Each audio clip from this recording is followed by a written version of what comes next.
مصرف منوتی کے لاہور اسٹوڈیو سے میں ہوں محمد محسن نواز اور میرے ساتھ ہیں وصال، اور شو آپ سن رہے ہیں ایم فار محسن، اور شو پر ہم آپ سے ملا کرتے ہیں ہر سنڈے کو 12 نون ٹو 2 PM، اور جناب ہر دفعہ کے شو پر پرسنالٹی ڈیولپمنٹ کے نہ صرف مختلف ٹاپکس پر ہوا کرتی ہے بات، بلکہ آف اینڈ آن بہت ساری ایسی شخصیات سے آپ کو ملواتے ہیں جن کے اندر چھپی انرجی باہر آ چکی ہے اور لوگوں کو انسپائر کرتے ہوئے ایسی بہت ساری شخصیات سوسائٹی میں بہت اہم نہ صرف کنٹریبیوشن دے رہی ہیں بلکہ بہت اہم مقام بھی رکھتی ہیں۔ آج ہمارے درمیان ایک زبردست شخصیت کو ہم نے انوائٹ کیا ہے جو کہ ہم تک یوں پہنچی کہ میرا تعارف انہوں نے جانا انٹرنیٹ سے، اور ہمارے دوست ہیں قاسم علی شاہ، بہت خوبصورت گفتگو کرتے ہیں۔ تو قاسم علی شاہ نے جس ویڈیو میں میرا ذکر کیا، اکثر وہ محبت سے نوازتے ہیں، اسے دیکھا، وہاں سے تعارف لیا، پھر میرے ریڈیو کے شوز سنے اور پھر ہمارا رابطہ ہو گیا۔ فائزہ اسلم ہیں جو کہ کراچی سے اسپیشلی ہمارے اس شو کے لیے تشریف لائی ہیں، اور ان کا بہت بہت شکریہ ادا کرتے ہوئے ان کو شو پر ویلکم کہتے ہوئے میں کہوں گا السلام علیکم۔ وعلیکم السلام، کیا حال چال ہے آپ کا؟ الحمدللہ بہت اچھا۔ فائزہ کیسا لگ رہا ہے لاہور میں آنا اور وزٹ کرنا، اور لاہور کا ایٹماسفیئر کیسا لگا؟ لاہور میں جب میں جہاز لینڈ کیا ایئرپورٹ پہ تو مجھے باہر ویدر مطلب مجھے بالکل ایسا لگا کہ جیسے کراچی جیسا ویدر ہے، اور وہ جو ایک تصور آتا ہے نا لاہور کے نام سے کہ بڑی گرمی ہوگی، وہ مجھے ایک دم نہیں آیا، بڑا اچھا مجھے پلیزنٹ سا احساس ہوا۔ کیونکہ میرا خیال ہے کہ کراچی میں زیادہ گرمی ہے نا آج کل، کراچی میں آج کل زیادہ گرمی ہے، بٹ لاہور کا ویدر کافی پلیزنٹ ہے۔ بالکل، آپ کے آنے سے بھی ہو گیا۔ تو فائزہ یہ بتائیے کہ آپ سے اتنا زبردست تعارف ہوا، اور آپ کی شخصیت میں جو میں نے خاص چیز دیکھی وہ یہ کہ آپ کے اندر لرننگ ایٹیٹیوڈ بہت اچھا ہے، آپ لرننگ کو گریب کرتی ہیں، آپ اپرچونیٹیز تلاش کرتی ہیں جہاں جہاں سے جو آپ سیکھ سکیں۔ تو یہ شروع سے آپ کی پرسنالٹی کا ٹرینڈ تھا، یا جب آپ اس پروفیشن میں آئیں تو تب سے زیادہ اس طرف آپ مائل ہو گئیں؟ شروع سے یہ چیز میری پرسنالٹی میں شامل تھی۔ بچپن میں مجھے کتابیں پڑھنے کا بڑا شوق تھا، اور اتنا زیادہ تھا کہ پیرنٹس جو تھے وہ بعض اوقات ان کو ڈانٹنا پڑتا تھا کہ تمہاری آئی سائٹ ویک ہو جائے گی، تم ہر وقت کتابوں میں مطلب منہ دے کے رہتی ہو۔ تو میری عادت یہ تھی کہ میں بیڈ کے نیچے گھس کے پڑھ لیا کرتی تھی، بٹ میں پڑھتی ضرور تھی، اتنی مجھے عادت تھی۔ صحیح، مطلب سلیبس کی بھی اتنا ہی شوق تھا یا سلیبس تو الحمدللہ وہ اپنی جگہ بہت اچھے گریڈز ہمیشہ رہے، اس کے علاوہ ناولس کا اور ڈفرینٹ بکس کا بہت مطلب کریز تھا، بہت شوق۔ کن رائٹرز نے انسپائر کیا؟ بشرا رحمان نے بہت انسپائر کیا۔ عام طور پہ میں نے دیکھا ہے کہ خواتین رائٹرز کی طرف میلان ہوتا ہے، اس وجہ سے کہ وہ ان کے جذبات احساسات کو زیادہ اچھا ایلیبوریٹ کر رہی ہوتی ہیں۔ ایگزیکٹلی ایسا لگتا ہے کہ جس سے وہ ہمارے دل کی بات کرتی ہیں۔ اچھا، ایک اور چیز بھی ہے، میں نے دیکھا ہے کہ جو بھی ہو کہیں نہ کہیں ہمارے اس کلچر کے اندر چونکہ میل ڈومینیٹنگ سوسائٹی ہے، کچھ خواتین کے ساتھ ویسا برابری والا سلوک نہیں ہوتا، تو جو بھی صورتحال ہو، کوئی بھی سچویشن ہو، تو ایک خاتون کے ساتھ اگر زیادتی ہوتی ہے تو باقی ساری اس کے دکھ درد کو محسوس ضرور کرتی ہیں۔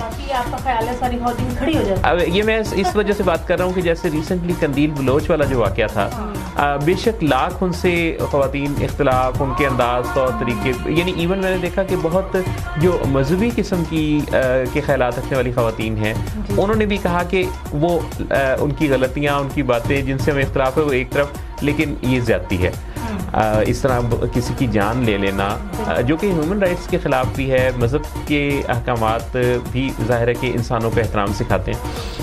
تو یہ جو ایک خواتین کی سائڈ پر یعنی ان کے لیے ہمدردی کا ہونا، یہ خاصا نیچرل سا ہے۔ تو بطور کاؤنسلر کے جب آپ کے پاس جیسے کچھ کپلز آتے ہوں گے یا کوئی ایسے کیسز آتے ہوں گے جس میں دو پارٹنرز ہیں جن میں ایک خاتون ہے، تو کیا آپ طبعی طور پہ اپنے آپ کو نیوٹرل رکھ پاتی ہیں یا وہاں بھی کچھ جھکاؤ ہو جاتا ہے کسی طرف؟ محسن صاحب، مجھے لگتا ہے کہ میں طبعی طور پہ کچھ ایسا نہیں ہوتا کہ میں کسی ایک کی طرف جھکاؤ ہے، کیونکہ یہ مجھے لگتا ہے کہ میرے پیشے کا تقاضا ہے کہ میں انصاف کی بات کروں۔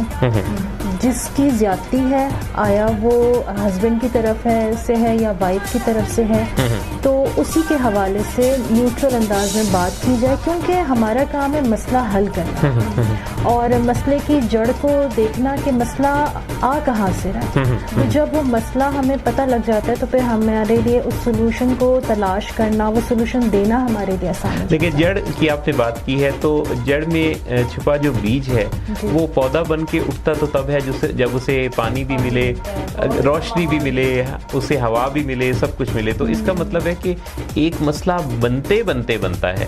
ایک مسئلہ فوراً نہیں ہوتا. جب بھی کوئی کپل آتا ہے یا کپلز کے علاوہ بھی اور بھی جو مسئلے مسائل والے لوگ آتے ہیں، جیسے ڈپریشن کے بہت سے پیشنٹس آتے ہیں، انگزائٹی کے آتے ہیں، تو جب ان کی پاسٹ ہسٹری میں جاؤ تو پتہ لگتا ہے کہ ان کے بچپن کے بہت سارے ایسے واقعات ہیں، ایسے حالات رہے ہیں جنہوں نے آج ان کو اس مقام تک پہنچا دیا. فائزہ، آپ کراچی سے خاص طور پہ ہمارے اس شو کے لیے تشریف لائیں اور ہمیں بہت اچھا لگ رہا ہے کہ آج آپ ہمارے ساتھ اسٹوڈیوز میں موجود ہیں. میں بتاتا چلوں، فائزہ اسلم انڈیپینڈنٹلی اپنا کاؤنسلنگ کا کام کرتی ہیں. ان کا ایک فورم ہے ہیلتھ اینڈ ہیپینس، نام بڑا خوبصورت رکھا ہے آپ نے. یہ دونوں چیزیں ایک دوسرے کے ساتھ کنیکٹڈ ہیں، لازم و ملزوم ہے. اچھا فائزہ، ایسی فیملیز بھی آتی ہیں جو کہتی ہیں ہم تو پہلے بہت خوش رہ رہے تھے، پھر نظر لگ گئی تھی لوگوں کی، نظر ہو گئی ہماری فیملی کو، ہم ہنستا بستا کرتے ہیں. ایسا بھی ہوتا ہے لوگوں کے ساتھ؟ ایسا سب کے ساتھ نہیں ہوتا. میری جہاں تک رائے ہے، آج کا جو ایک المیہ ہے نا لوگوں میں، ان کو نظر کی کچھ وہم ہو گیا. جہاں کسی کے گھر میں کوئی مسئلہ آیا، کسی کو بزنس میں کوئی پرابلم آیا یا کوئی گھر میں بیماری آ گئی، ریلیشن شپس خراب ہو گئے، تو فوراً ہم کہتے ہیں نا کہ ذمہ داری کسی پہ تو ڈالنی ہوتی ہے نا. بلیمنگ ایٹیٹیوڈ ہو گیا، ذمہ داری کسی پہ تو ڈالنی ہے نا. تو وہ کس پہ ڈالیں؟ اگر کوئی آس پاس نہیں نظر آتا تو پھر ہم کہہ دیتے ہیں کہ نظر لگ گئی ہے کسی کی. اب وہ کوئی بھی ہو سکتا ہے، بعض اوقات وہ کسی کو نام بھی دے دیتے ہیں. اکثر ایسا ہوتا ہے کہ ہسبینڈ اب کوئی لاس ہوا ہے تو وائف سے کہتے ہیں تمہاری وجہ سے ہوا ہے، مجھے ڈسٹرب رکھا، میں کوئی کام نہیں کر سکتا. ایسا بھی ہوتا ہے، کہنے والے کچھ بھی کہہ دیتے ہیں. فائزہ، کب آپ کو یہ لگا کہ آپ کے اندر ایک کاؤنسلر موجود ہے؟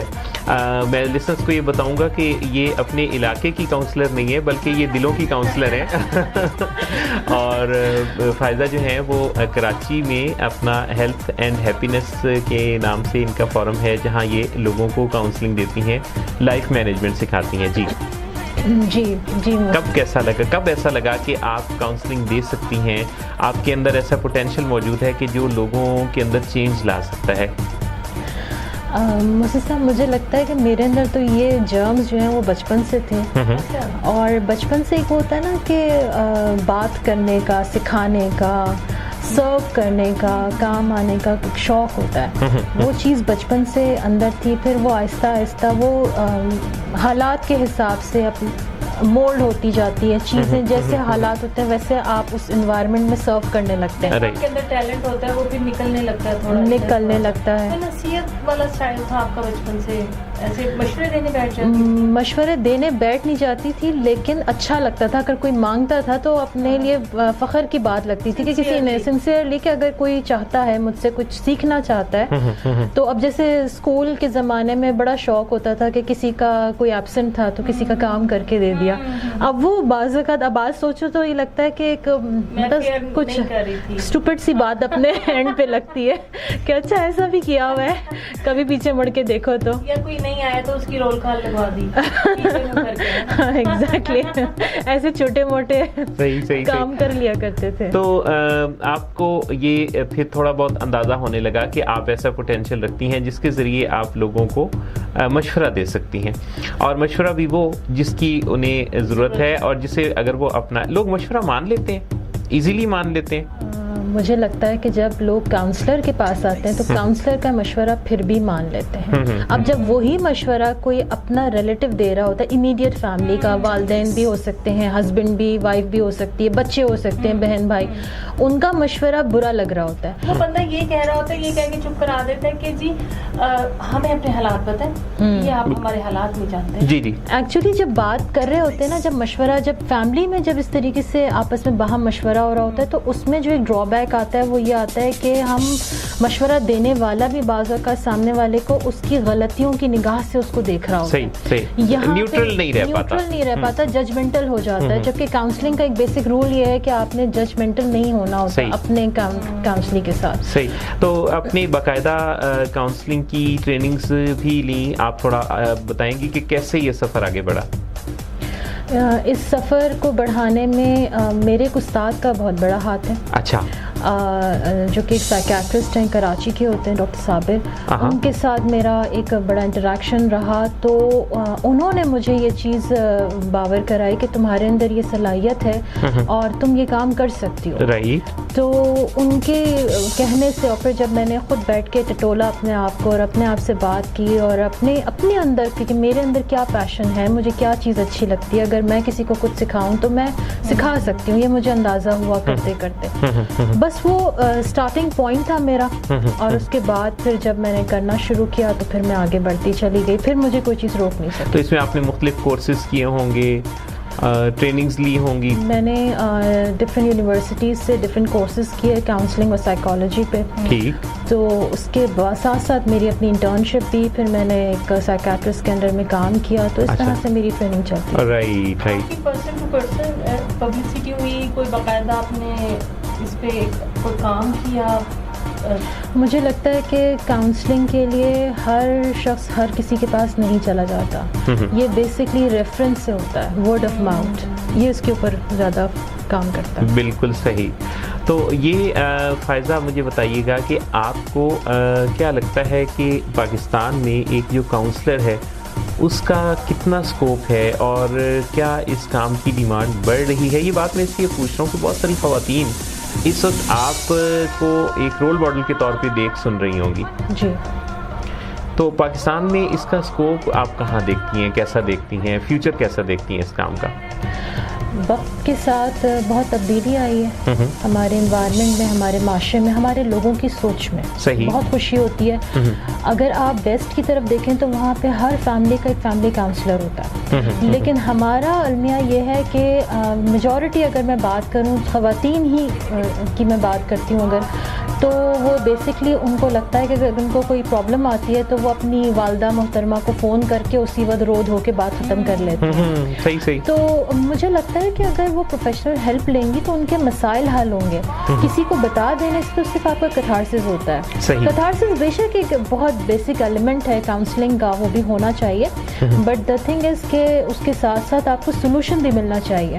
صرف شکوہ شکایت سے بات نہیں بنتی, اور یہ ہم سب کو سمجھ لینا چاہیے کہ صرف کہہ دینے سے, گلا شکوہ کر لینے سے چیزیں سارٹ آؤٹ نہیں ہوتی. آپ کو بیسکلی آپ کو سولوشن کی طرف جانا ہوتا ہے. بالکل صحیح.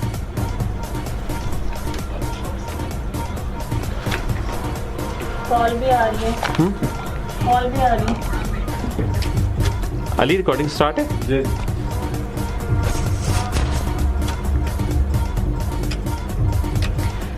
فائزہ اسلم, یہ بتائیے کہ پاکستان میں عمومی طور پر بہت سارے ریزنز ہیں جس وجہ سے لوگ ٹینشن, سٹریس, ڈپریشن کا اظہار کرتے ہیں. آپ کے پاس کس طرح کے لوگ آتے ہیں, کس طرح کی ٹینشنز کے ساتھ, اور خاص طور پہ جیسے آپ نے بتایا کہ کاؤنسلنگ میں آپ کا جو ایریا آف انٹرسٹ ہے وہ ان لوگوں کو ڈیل کرنا ہے جن کی زندگی میں کچھ ٹینشنز, اسٹریس ہوتے ہیں, اسٹریسز آتے ہیں, ڈپریشن کے مریض ہیں, تو کیسے ڈیل کرتی ہیں, کیا کوپ کرنے کی اسٹریٹجیز آپ انہیں دیتی ہیں, اور کتنے عرصہ میں کوئی ایسا پرسن جو ہے وہ بہتر فیل کرنے لگتا ہے؟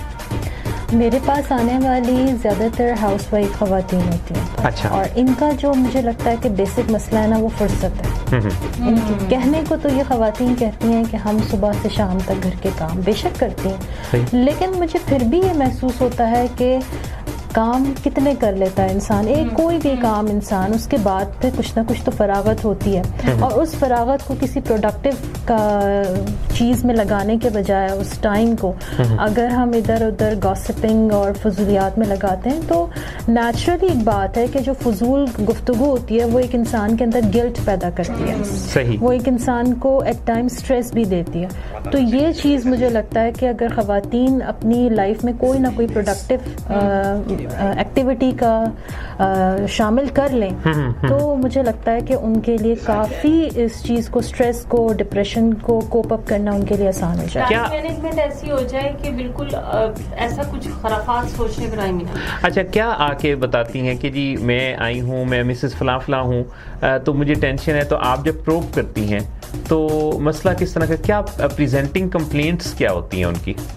ان کی کمپلین زیادہ تر ان لاس سے ہوتی ہیں یا ہسبینڈ سے ہوتی ہیں. توجہ نہیں دیتے اور بزنس میں یا جاب پہ سے اتنی لیٹ نائٹ گھر آتے ہیں اور اس کے بعد آ کے لیپ ٹاپ پہ بیٹھ جاتے ہیں اور سیریز دیکھتے رہتے ہیں اور سو جاتے ہیں اور دوستوں سے گپ شپ کرتے رہتے ہیں. مجھے ٹائم نہیں، اور میں سارا دن گھر کے کام کاج سے فارغ ہو کے بیٹھتی ہوں، تو مجھے یہ لگتا ہے کہ اب میرے ہسبینڈ آئیں گے تو مجھے ٹائم دیں گے، اور پھر وہ اپنے کاموں میں مطلب وہ اپنی ایکٹیویٹیز میں مگن ہو جاتے ہیں. کیا خواتین کی نیچر میں بھی یہ ہے کہ تھوڑا اٹینشن سیکنگ ہوتی ہیں، یا آپ کو کیا لگتا ہے اس میں ریزنز کیا کیا ہیں؟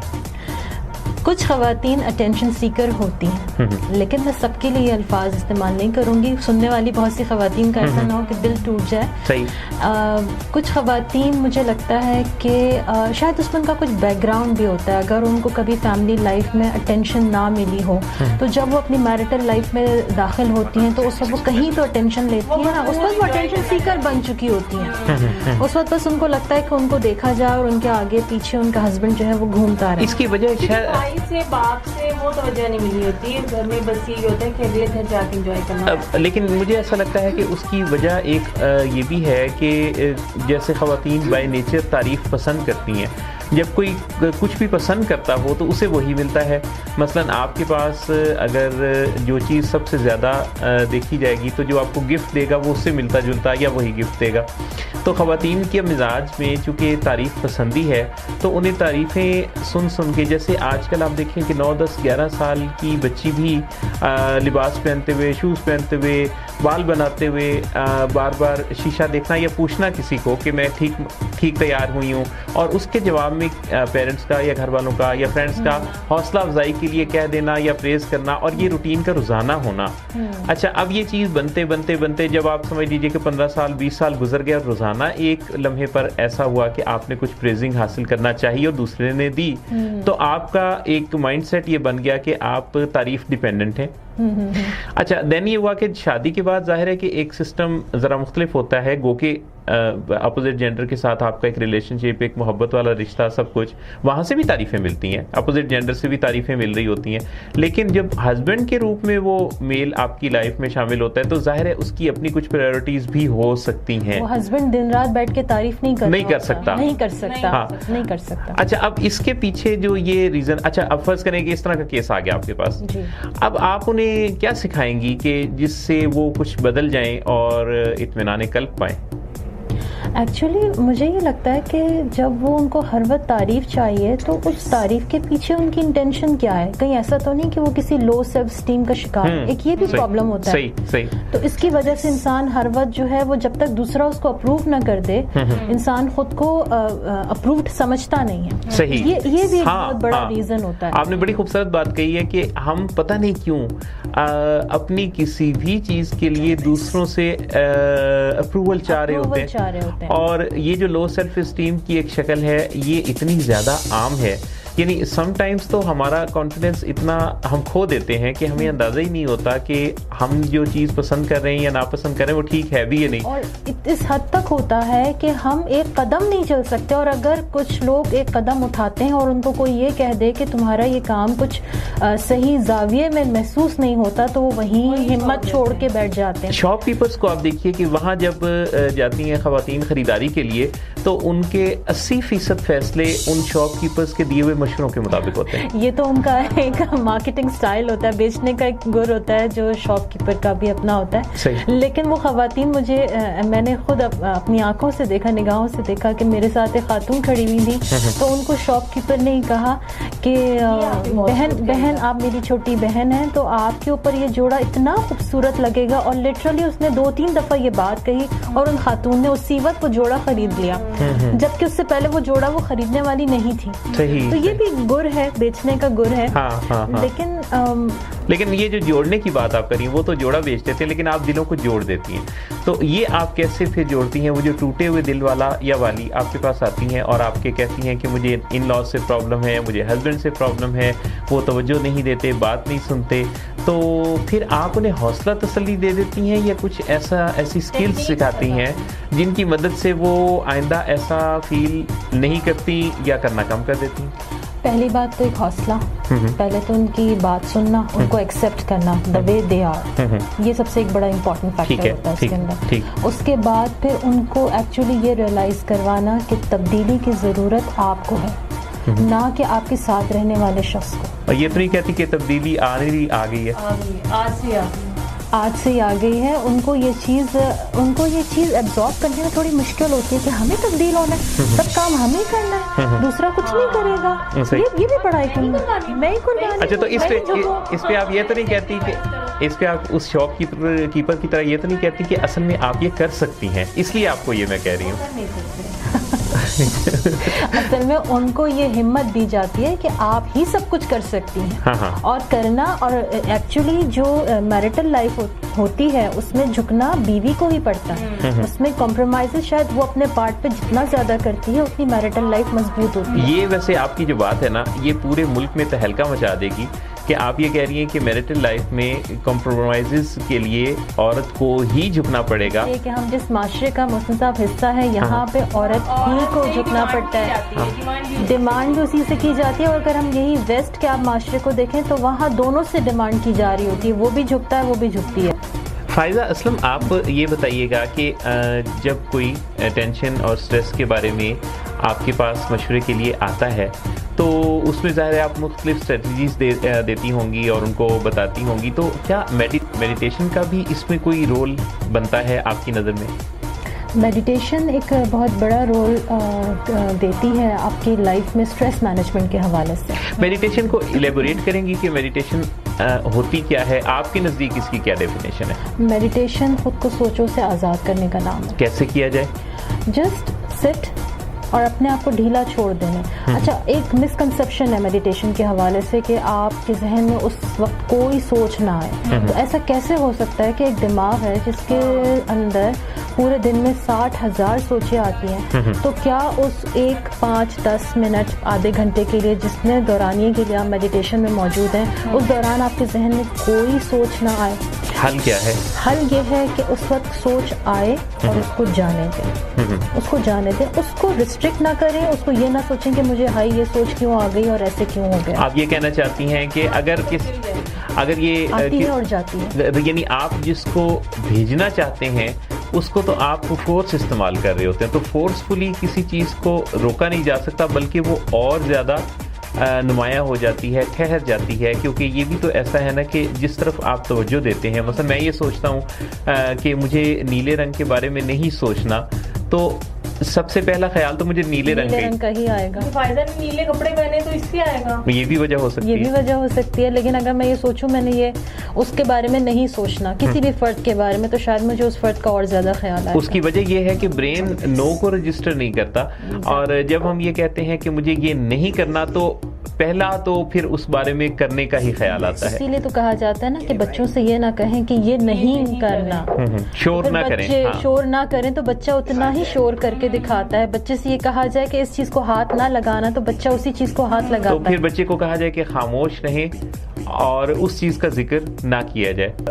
آپ انہیں کہتی ہیں کہ اپنی سوچوں سے اپنے ذہن کو آزاد کیجیے, یعنی کسی سوچ کو لفٹ نہ کروائیں, یہ مطلب ایگزیکٹلی اس کو زیادہ دیر, اس کو آپ نے بہت اچھا ورڈ یوز کیا, لفٹ نہ کروائیں, ورنہ وہ وہیں بیٹھ جائے گی, ڈیرا ڈال لے گی. ایک دفعہ ہم نے پروگرام کیا تو ڈاکٹر صداقت علی صاحب سے, جو میرے ٹیچر ہیں, ان سے بات ہو رہی تھی کہ اگر ہم کسی وہم کو مہمان کی طرح سے انٹرٹین کریں گے تو وہ تو آنا جانا شروع کر دے گا. بالکل, تو اس کی زیادہ مہمان نوازی نہ کریں. اچھا, پہلا اسٹیپ آپ یہ کہہ رہی ہیں کہ میڈیٹیشن کا مطلب یہ ہے کہ آپ نے ذہن کو سوچوں سے آزاد کیا, گویا جو خیال آ جا رہے ہیں ان کا کچھ نہیں, لیکن فورسفلی کسی کو روکنا نہیں. اسٹیپ 2 کیا ہوا؟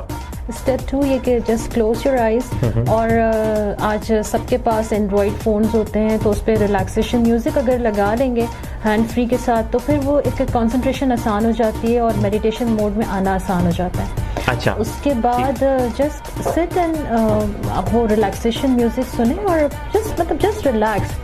اور اس سے آپ یہ دیکھیں کہ اس سے کتنا اسٹریس جو ہے وہ کم ہوتا ہے. ریلیکس سے مراد آپ کی یہ ہے کہ اپنے تمام اعصاب کو اور پٹھوں کو ڈھیلا چھوڑ دیں اور بالکل ایسے جیسے آپ آنکھیں بند کر کے اور بے حس و حرکت سے اپنے آپ کو جسم کو خود کار نظام پر ریلیکسنگ پوزیشن میں بیٹھ جائیں. کوئی چیز آپ کو پریشان نہ کر رہی ہو, کوئی اینگل پریشان نہ کر رہا ہو, یہ اس میں بہت امپورٹنٹ ہوتا ہے. کسی چیز کے ساتھ ٹیک لگا کے بیٹھ جانا کافی اس میں سوٹیبل ہوتا ہے کہ آپ ریلیکسنگ موڈ میں آ جاتے ہیں اور آپ کے لیے اس میں میڈیٹیشن میں ڈیپ ڈاؤن جانا آسان ہو جاتا ہے. خاموشی ہو.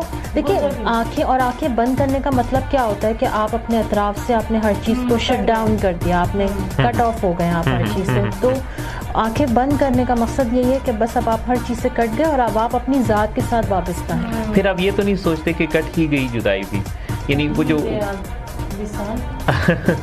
تو یعنی یہ جو آپ ماحول سے کٹ جاتے ہیں. تو اچھا یہ مشق جو ہے آپ کتنی دیر ریکمینڈ کرتی ہیں روزانہ؟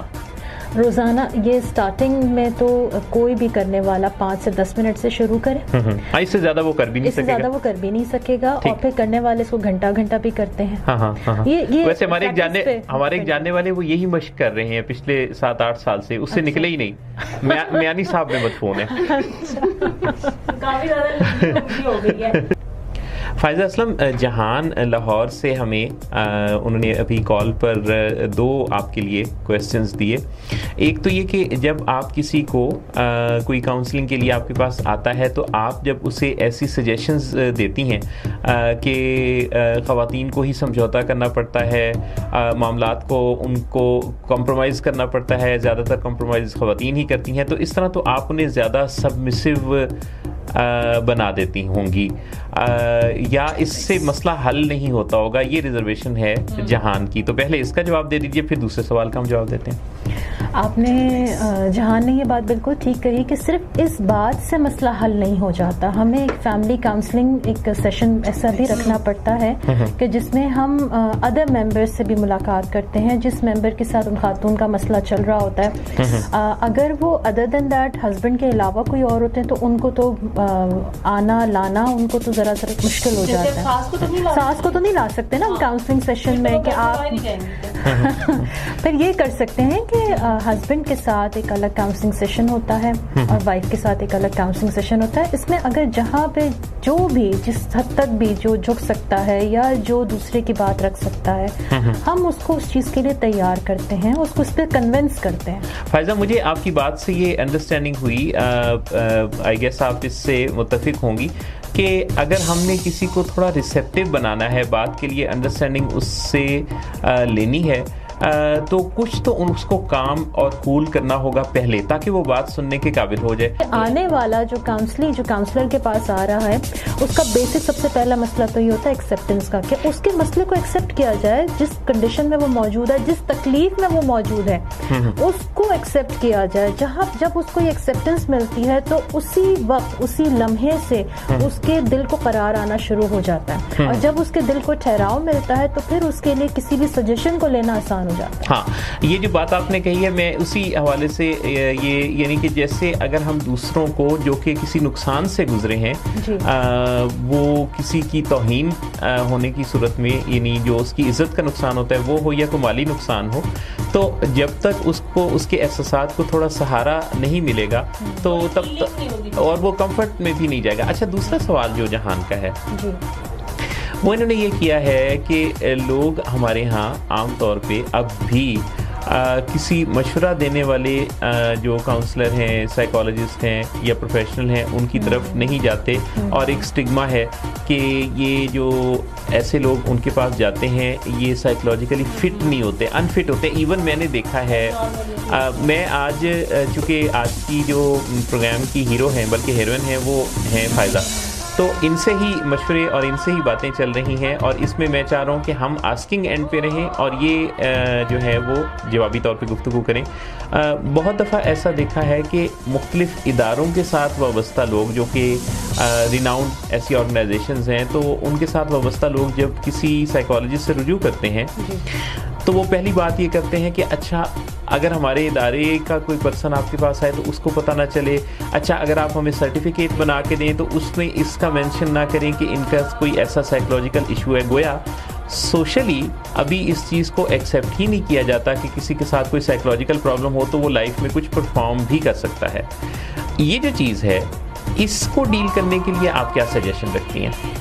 معاشرے کو کیسے کیا سوچنا چاہیے, کیا کرنا چاہیے تاکہ لوگ اپنے ذرا سے اس طرح کے ایشو کے ساتھ جب خود نہ کوپ اپ کر پائیں, خود اس کا سلوشن نہ لے پائیں تو پھر مشورہ کر لیں؟ پہلی بات تو یہ کہ سائیکالوجسٹ یا کاؤنسلر کے پاس جانے والے فرد کو یہ نہیں سمجھنا چاہیے کہ خدا نخواستہ اس کو کوئی ذہنی مرض لاحق ہو گیا, جو کہ ہمارے معاشرے کا ایک کانسیپٹ ہے. صحیح اور ایک غلط کانسیپٹ ہے. صحیح. تو ہر انسان کو مشورے کی ضرورت ہوتی ہے, اور مشورے میں کہا جاتا ہے کہ خیر ہے. تو اگر مشورے کی خیر چاہیے تو آپ وہ اس مشورہ کسی سے بھی لے سکتے ہیں. اگر آپ پروفیشنل ہیلپ میں آ جاتے ہیں تو وہ آپ کے لیے زیادہ بیٹرمنٹ کی طرف چلا جاتا ہے, کیونکہ جب آپ فیملی میں کوئی ہیلپ لے رہے ہوتے ہیں تو وہ ایک الگ ماحول بنتا ہے. وہ ایک کامن سینس سے لوگ مشورہ دے رہے ہوتے ہیں نا. مثلاً ہر پرسن, میں کل مثال سے یہ بات کہہ رہا تھا کہ یہاں ہماری سوسائٹی میں یہ کہ کوئی بھی پرسن موبائل ٹھیک کرنے والا آپ کو یہ بتا دے گا کہ آپ کو جو ہڈیوں میں تکلیف ہو رہی ہے, پین ہو رہی ہے, اس کا آپ کیا کریں, یا آپ کو رکشے والا بتا دے گا کہ آپ کون سا کاروبار شروع کریں. ہر شخص کو ڈاکٹر بننے کا شوق ہے. ہر مشورہ دینے کا شوق, ہر قسم کا مشورہ دینے کا شوق. اچھا اب یہ جو چیز آپ کہہ رہی ہیں تو اس کا مطلب یہ کہ وہ جو فیملی سے, فرینڈ سے مشورے مل رہے ہوتے ہیں وہ تو پروفیشنل وے میں ریسرچ بیسڈ نہیں ہوتے. تو پھر کیا کیا جائے؟ پھر یہ کہ ماہرین سے رابطہ کیا جائے. اب جب ماہرین سے رابطہ کیا جائے تو سب سے بڑی رکاوٹ یہ کہ لوگ یہ سمجھتے ہیں کہ یہ کوئی ذہنی بیماری ہے. نہیں, یہ بیمار ہونا, کیونکہ ذہنی بیماری پھر ڈسفنکشنل بھی تو کر دیتی ہے نا فائدہ. تو میرے خیال ہے لوگ اس وجہ سے بھی اوائڈ کرتے ہیں کہ ذہنی بیماری کا مطلب ہے کہ جیسے ماضی میں مناسب لفظ نہیں ہے لیکن کہا جاتا تھا نفسیاتی مریض کو کہ وہ پاگل ہے. جی, لیکن ہر ذہنی بیماری ڈسفنکشنل نہیں کرتی. بلکہ میں نے تو دیکھا ہے, میں راز کی بات آپ کو بتاؤں کہ اسی ملک میں بہت سارے جو ایسے لوگ ہیں جو سیلیبریٹیز ہیں, بہت سارے ایسے لوگ جو پولیٹیشنز ہیں, بہت سارے لوگ جو اسپورٹس مین ہیں جن کو کوئی ذہنی یا نفسیاتی مسئلہ نہیں ہے, وہ اپنی اسکلس کو انہینس کرنے کے لیے. اب دنیا میں یہ ٹرینڈ ہے, آپ کو پتہ ہے کہ ہماری اس دنیا میں 7 ارب کی آبادی میں ایسے ملک بھی موجود ہیں جہاں 10% آف ٹوٹل انکم جو ہے وہ خرچ کی جاتی ہے پرسنالٹی ڈیولپمنٹ پر. جی, یہ پوری ٹریننگ انڈسٹری بن چکی ہے, اور 10% اماؤنٹ لوگوں نے مخصوص کی ہے کہ وہ اپنی لرننگ پر, اسکلز پر خرچ کریں گے. فائزہ, قوم کے نام پیغام, لرننگ ایٹیٹیوڈ. اوکے, کیونکہ انسان, بہت چھوٹی سی بات کہوں گی, کیونکہ اگر انسان ایک لرننگ ایٹیٹیوڈ رکھتا ہے تو مجھے لگتا ہے کہ انسان, کہتے ہیں نا انسان جھولے سے لے کے قبر تک سیکھتا ہے اگر سیکھنے والا ہے تو یہ لرننگ ایٹیٹیوڈ ہی آپ کو کہیں کا کہیں زندگی میں لے جائے گا. آپ کی بات سے نا یقین مانے کہ ایک دم سے دل سے آہ نکلی کہ وہ اس وجہ سے, میں بتاتا ہوں کہ جھولا جو جھلاتے ہیں بچپن میں, جب بولنا, اٹھنا, چلنا سب کچھ نہیں سیکھا ہوتا, پھر ایک جھولا دنیا سے رخصت ہوتے بھی جھلایا جاتا ہے جب کچھ لوگ سہارا دیتے ہیں اور گھر سے منتقل کرتے ہیں ایک ایسے میدان میں جہاں دوسری ڈھیریاں بھی موجود ہوتی ہیں زیر زمین. فائزہ اسلم, آپ سے اتنی خوبصورت باتیں ہوئی, اتنا اچھا لگا, خاص طور پہ آپ کراچی سے تشریف لائیں, ہمارے لیے بڑے اعزاز کی بات ہے, میرے لیے, وصال کے لیے. آپ دونوں سے ملاقات میرے لیے بہت اعزاز کی بات ہے. محسن صاحب, میں نے جب آپ کے بارے میں سنا اور میں نے جب آپ کے شو سنے تو مجھے بہت انسپائر کیا آپ کی لائف میں. آپ نے جس طرح آپ نے اپنی لائف میں چیزوں کو اچیو کیا ہے, اپنے ٹارگٹس کو اچیو کیا ہے, تو مجھے لگا کہ مجھے آپ جیسے شخص سے ضرور ملنا چاہیے, کیونکہ میں ایک لرننگ ایٹیٹیوڈ پہ بلیو کرتی ہوں. مجھے لگتا ہے انسان ہر ایک سے کچھ نہ کچھ سیکھ سکتا ہے, اور اگر اسے سیکھنے کے لیے چند قدم دور جانا پڑے, ایون کراچی سے لاہور آنا پڑے, تو اس کو آ جانا چاہیے. آپ قدم تو نہیں ہے, میں قدم میں توڑتی بھی آئی ہوں. آپ کے یہ سارے کمپلیمنٹ سن کے میں تو شرم سے پانی پانی ہو گئے